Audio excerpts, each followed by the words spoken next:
Welcome back to another Wednesday on the Pagan Perspective. I'm your Wednesday host, Jekka, and this week we are talking about thought forms. So, do we think that they are good, they're bad, and how do we feed or cultivate those?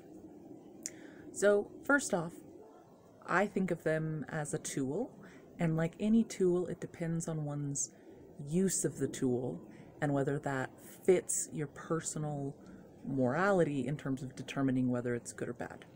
So I suppose I should back up and say that what thought forms are. So I've come across different interpretations, and for some people they think of them as literal entities that are created from our thought habits, or our thought patterns. And for some folks, they are not necessarily separate entities or beings, but are a part of ourselves.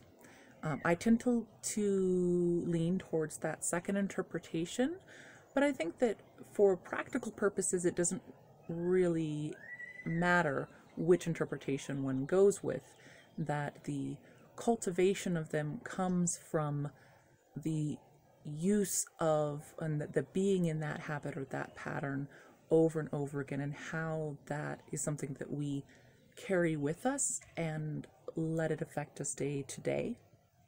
And that it's like a person. If the person is a council, a round table, and there are different entities sitting at that table, that the thought form, those are the entities at the table. And that they are not only something that we have as individuals, but I think that it is something that we have as a culture, as cultures as well, as so that a form might be depression, or the discerner, or the thoughtful, or the joyful, or something like that. And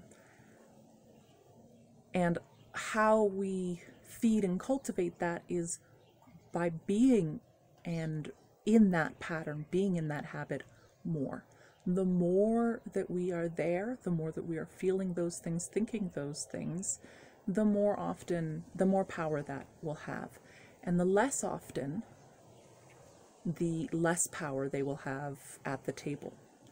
Now, personally, I find that when a thought or a habit comes up, when I try to fight against it, that is when that actually gives it more power. So it is helpful to acknowledge its presence and to let it flow by.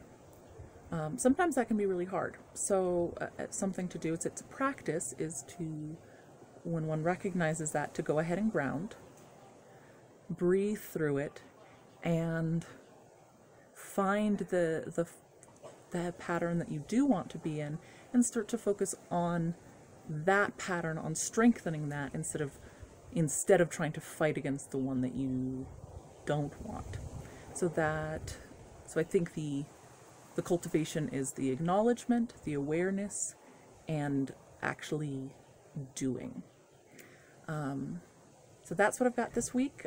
I'm really happy to see a question have come in from Phil, because they've been very active on this channel and always have really interesting and often very different from my own perspective things to share, which is exciting, to have that